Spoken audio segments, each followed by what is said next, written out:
ছেলে হওয়া এত সহজ না, অনেক কিছু ঘুরে আমাদের মাথায়। সব তো তোমার বইলা বোঝানো যাবে না, তারপরও কিছু বলি শোনো। আমরা ছেলেরা বউর সামনে মার সাথে ভালো করে কথা বললে মার আঁচলে থাকা সন্তান, আবার মার সামনে বউর সাথে ভালো করে কথা বললে বউর গোলাম।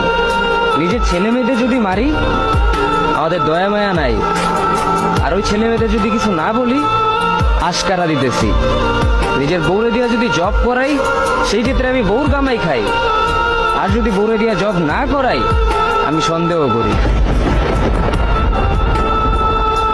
সারাদিন ঘরের বাইরে থাকলে আমরা ভাদাইম্মা, আর যদি ঘরের ভিতরে থাকি তাহলে বেকার, কাজ কাম নাই। আর এই তোমাদের মেয়েদের গায়ে যদি আমরা ভুলেও টাচ করি না আমরা নির্যাতক, আর যদি তোমরা মেয়েরা আমাদের গায়ে হাত তুলো আমরা কাপুরুষ। আর একটা ছেলে কি বা করে পুরো লাইফে নিজের জন্য? মার ওষুধের থেকে শুরু করে বউ বাচ্চার প্রত্যেকটা সব পালন করার দায়িত্ব একটা পুরুষের। কিন্তু কি লাভ এত কিছু কইরা? দিন শেষে একটা ভুল করলেই